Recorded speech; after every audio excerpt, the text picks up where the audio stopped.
buenos días a todos y a todas. Gracias por conectar en este sistema novedoso de rueda de prensa telemático a través de Facebook. En primer lugar, en este balance anual, lo primero que querría hacer es trasladar el pésame a los fallecidos por la pandemia y la solidaridad con quienes están pasando la enfermedad y con sus familiares.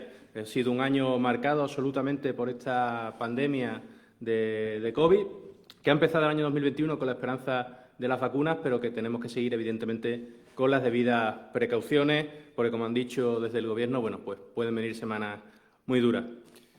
Entrando ya en materia, en lo que ha sido el balance de este 2020, pues evidentemente la situación, como digo, nos impide estar contentos, nos impide estar alegres, pero sí estamos satisfechos por el trabajo realizado, por el trabajo desarrollado por este Gobierno, que ha ido aumentando, como prueba de ese buen trabajo, sus apoyos parlamentarios desde la investidura, que fue con 167 votos en enero de 2020, a los presupuestos, que desde 2018 no teníamos presupuestos, pues ya se aprobaron con 189 votos y con la ruptura del bloque catalán independentista, cuestión no menor, desde luego. Y una de las últimas normas aprobadas, también de calado, la Ley Orgánica de Regulación de la Eutanasia, aprobada con 198 votos. Es decir, un Gobierno que está demostrando fortaleza en cada uno de sus trámites parlamentarios. Hay que recordar que veníamos de un Gobierno en funciones de casi un año en 2019, con todo lo que eso conlleva de deficiencia a la hora de poder gestionar, con una repetición de elecciones por la negativa a aprobar los presupuestos, tanto de los independentistas como de las derechas, y que, como he dicho, en enero salía esa investidura adelante, pero ya en marzo cambiaba toda la planificación debido al estado de alarma y a la incidencia de la pandemia.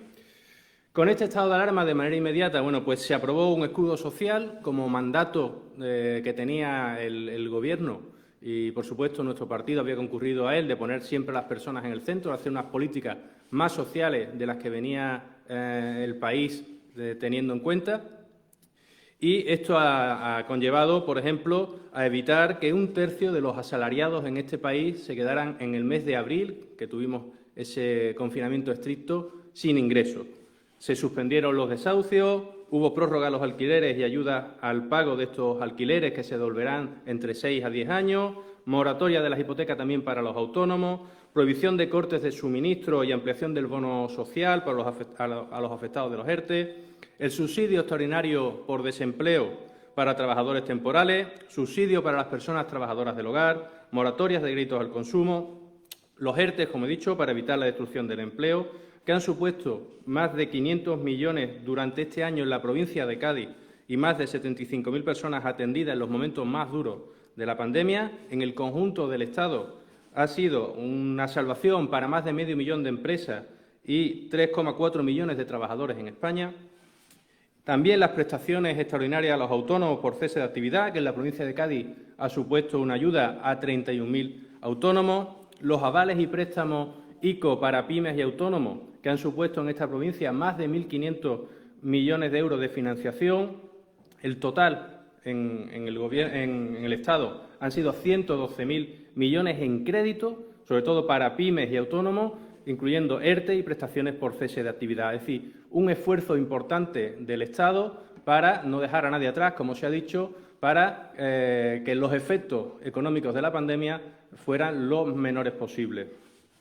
Además de lo que ha sido el estricto escudo social, bueno, pues se tomaron otra serie de medidas relacionadas con la pandemia. Recordamos la fijación del precio de las mascarillas, que fue discutido por las derechas cuando había una especulación en el precio de las mascarillas, la reducción del IVA de las propias mascarillas, la fijación de precios de servicios funerarios también para evitar la especulación, las transferencias a las comunidades autónomas para ayudar en la lucha contra la crisis derivada de esta pandemia, 16.000 millones de fondo COVID para sanidad y educación. En educación, por ejemplo, en Andalucía ha sido la comunidad que más millones recibió, 383 millones. Un plan de 4.400 millones de ayudas a turismo, hostelería y comercio minorista, que es de reciente anuncio por parte del Gobierno. El permiso, que también ha sido importante, para utilizar los remanentes por parte de las administraciones locales, esas cantidades que tenían ahorradas ayuntamientos y diputaciones y que estaban bloqueados por las políticas del PP, bueno, pues se van a poder poner en marcha, se van a poder utilizar para luchar contra la crisis derivada de la pandemia con la propuesta del Gobierno de España, y en la provincia de Cádiz eso va a suponer que tanto la Diputación como varios ayuntamientos van a disponer de 82 millones de euros para implementar políticas contra los efectos de la pandemia. Y un par de cuestiones que son más políticas, no tanto de números, pero que sí son relevantes. El Gobierno de España, por primera vez, ha hecho una rendición de cuentas públicas de sus compromisos electorales, anunciando que el 23% de los compromisos ya estarían cumplidos y el 90% de ellos estarían activados. Evidentemente, es algo pionero y que podrá ser criticado y mejorable, pero que inicia un camino de rendición de cuentas, que la ciudadanía sepa respecto de lo que el Gobierno ha prometido, qué es lo que está cumpliendo, y sobre datos se pueda discutir si eso es así o no y controlar de manera más efectiva la acción del Gobierno.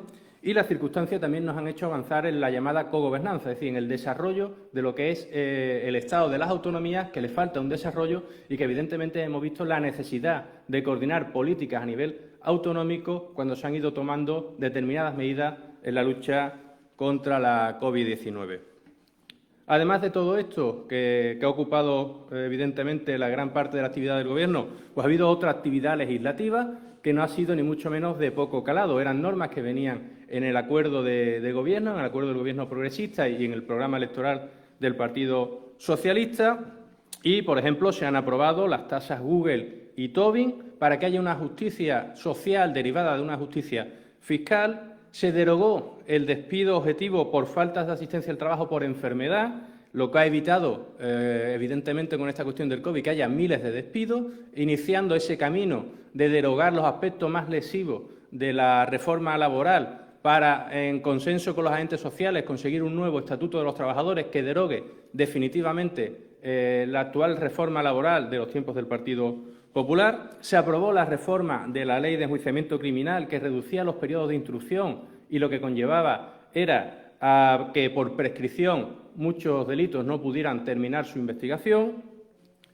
La nueva Ley Orgánica de Regulación de la Eutanasia, que ya referí anteriormente. La nueva Ley Educativa, que también era muy esperada y que también ha tenido un gran apoyo en el Congreso. Se dio luz verde al ingreso mínimo vital, que es una red de protección pionera también, podría establecer un nuevo pilar del estado del bienestar en nuestro país.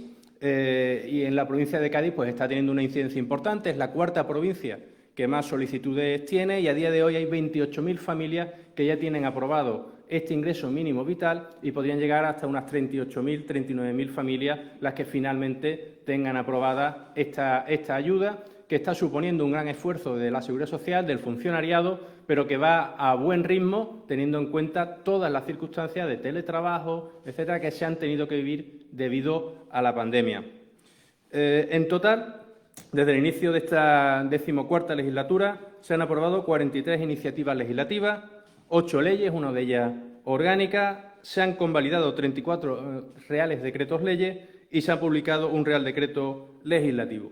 A futuro, evidentemente, quedan retos legislativos y, de manera inmediata, las próximas semanas, pues iremos a una ley de protección integral a la infancia y a la adolescencia frente a la violencia y a una ley de cambio climático que va a poner a nuestro país en la vanguardia del reto climático en conformidad con lo anunciado por el Gobierno y con los fondos europeos, los requisitos que piden los fondos europeos. Sin olvidar también la reforma del Consejo General del Poder Judicial, que estando en funciones pues va a ver limitada, tasada, efectivamente esas funciones para que no queden funciones de manera eterna, ¿no? Eso es algo que hay que solucionar y que también se va a acometer en las próximas semanas. Dentro de esta actividad legislativa, pues evidentemente no ha sido un tema menor, ni muchísimo menos, se aprobaron los presupuestos generales del Estado, unos presupuestos generales del Estado que eran absolutamente necesarios, no ya por la situación que vivíamos, que nada tiene que ver con 2018, que eran los últimos presupuestos con los que contábamos, sino también para implementar todas las cantidades que se han conseguido en Europa con la lucha del Gobierno de España para que eso fuera así. El Gobierno de España, a diferencia de los gobiernos populares en la anterior crisis, ha ido a Europa a pedir solidaridad, a pedir fondos de recuperación y no a decir cuánto más podía recortar para asumir la situación que se está viviendo. Nuevamente se ha puesto a las personas en el centro y no a los mercados, pese a la oposición de la oposición, valga la redundancia. ¿Qué ha supuesto esta gestión en Europa? Pues que tengamos unos presupuestos con el mayor gasto social de la historia, que se asegure que el IPC se va a aplicar a los pensionistas y al salario de los funcionarios, que tengamos 3.000 millones para asegurar el ingreso mínimo vital y un 35% más de dinero para la ley de dependencia, que estaba paralizada por los gobiernos de Rajoy. Que podamos invertir muchísimo más en educación, un 70% más, lo que va a suponer la mayor partida de becas de la historia y una reforma de la formación profesional, una modernización de la formación profesional. Un incremento del 75% en sanidad. Si algo hemos aprendido en esta pandemia es la necesidad de una sanidad pública potente. Bueno, pues un 75% más en sanidad, entre ellos 1.000 millones de euros dedicados a la compra de vacunas que hemos gestionado en conjunto con la Comunidad Europea.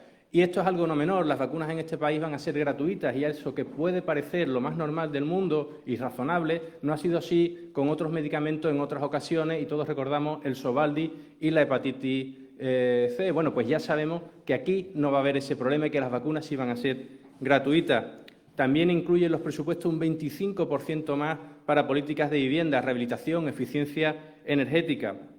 Cuestiones que siempre se hablan en este país, pero que siempre se han ido postergando y que se supone son necesarias y siempre se han supuesto como necesarias para progresar como país. La investigación, la digitalización, pues son cuestiones que van a tener más de 12.000 millones en los presupuestos y que también suponen un récord. Igual que en industria, que van a ser más de 5.500 millones, entre ellos los 185 millones del acuerdo con Airbus para evitar que haya pérdidas de puestos de trabajo en nuestro país.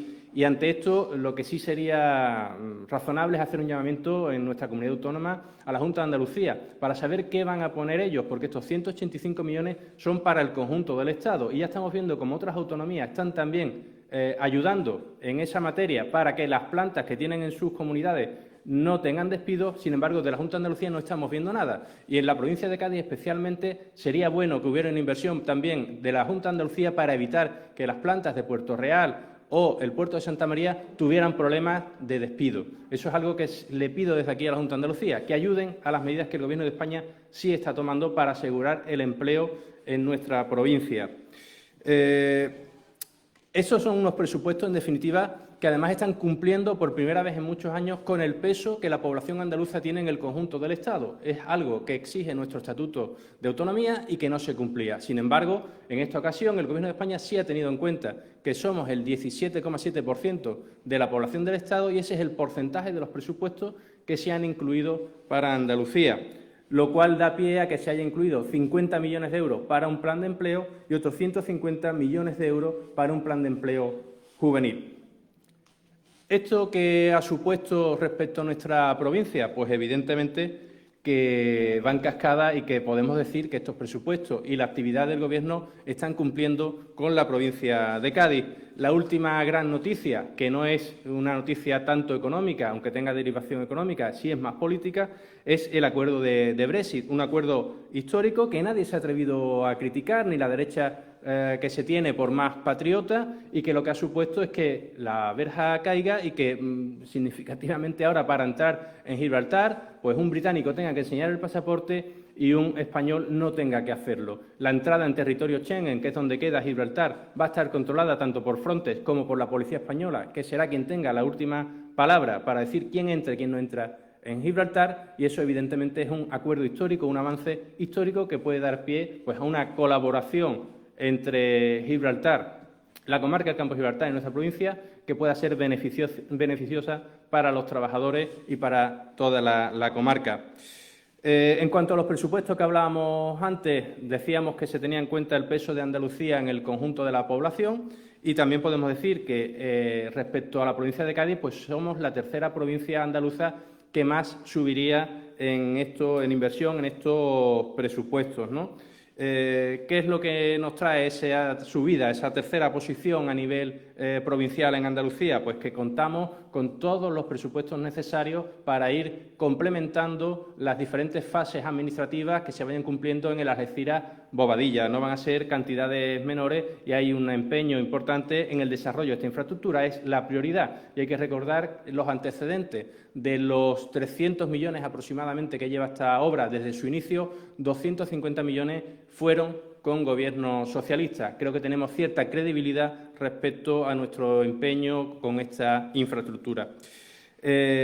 Otra partida muy importante, la modernización de los astilleros de Navantia, 69 millones, 14 de ellos para San Fernando, por ejemplo, o 4 para la puerta del dique de Puerto Real. En total serán unos 69, 70 millones.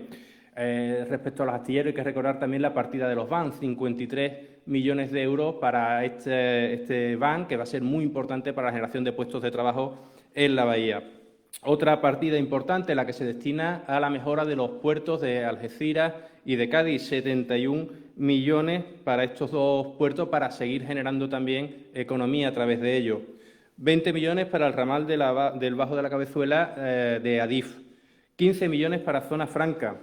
El aeropuerto de Jerez también entra dentro de las infraestructuras que tienen una inversión por parte del Estado. Serán 6 millones más la aprobación de un plan director que prevé 56 millones en los próximos años para mejorar también el aeropuerto. Una obra muy eternizada, muy olvidada como el Nudo de Tres Caminos, pues va a contar con 5 millones y medio.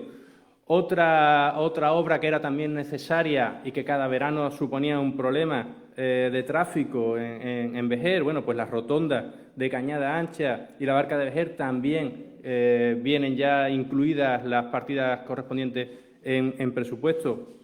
Obra olvidadísima desde hace más de 10 años en la ciudad de Cádiz, el nuevo edificio de su delegación, que va a suponer además un ahorro en alquileres y la dispersión que eso supone, se va a poder atender adecuadamente a la ciudadanía en Cádiz. Bueno, pues una obra, ya digo, muy olvidada y que, sin embargo, el Gobierno no la ha olvidado en estos presupuestos. También incluimos pues rehabilitaciones como la Cartuja de Jerez o ya del 1,5 cultural, la Catedral Vieja en Cádiz, el Baluarte del Orejón en Cádiz. No olvidemos también, y algo que ha sido prioridad de este Gobierno desde que llegó tras la moción de censura, como fue la situación de seguridad del campo de Gibraltar. Bueno, pues se prorroga el plan de seguridad del campo de Gibraltar que tanto éxito está dando, liderado por el ministro Marlaska, incluye en los presupuestos una partida de 48 millones. Pero además de ese plan de seguridad hay que recordar que había un plan integral para la comarca del campo de Gibraltar que incluía, como he dicho anteriormente, el Algeciras-Bobadilla, pero también en estos presupuestos se han contemplado pues, más de 7 millones de euros para los ayuntamientos de la comarca que tengan inversiones. Otro ayuntamiento que no ha sido olvidado en estos presupuestos ha sido el Ayuntamiento de Rota, que va a contar con una compensación de unos 2 millones de euros por la base de Rota en su término municipal.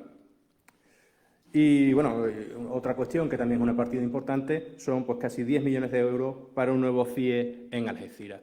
Como vemos, evidentemente, lo decía al principio, el Gobierno ha cumplido con la provincia de Cádiz. Son unos presupuestos que, si lo hemos escuchado, refiriéndonos mayoritariamente a los presupuestos, ha habido pocas críticas por parte de la oposición, porque realmente es muy difícil de criticar unos presupuestos como estos, con esa inversión y con esa carga social.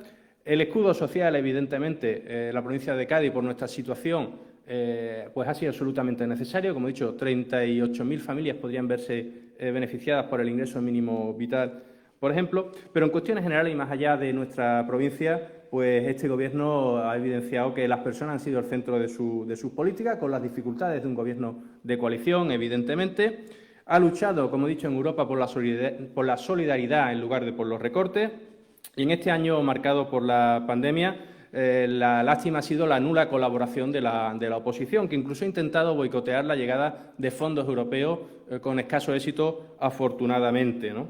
Y se ha puesto y se ha intentado poner en duda la credibilidad del Gobierno y del Estado ante Europa y ante los mercados y, sin embargo, pues hay noticias objetivas que han desmentido esa falta de credibilidad. España, por primera vez en su historia, ha colocado tipos de interés a 10 años de manera negativa, es decir, cobrando por la emisión de deuda. Eso fue en octubre, con lo cual algo se estará haciendo bien cuando hasta los propios mercados reconocen la credibilidad que tiene España para devolver pues, sus compromisos económicos. La crisis territorial se ha atenuado, que era el gran reto de inicio de la legislatura y que se ha visto postergado por la pandemia, pero la realidad es que con el diálogo con las diferentes fuerzas políticas, a día de hoy el independentismo ha bajado a un 43% y sigue bajando.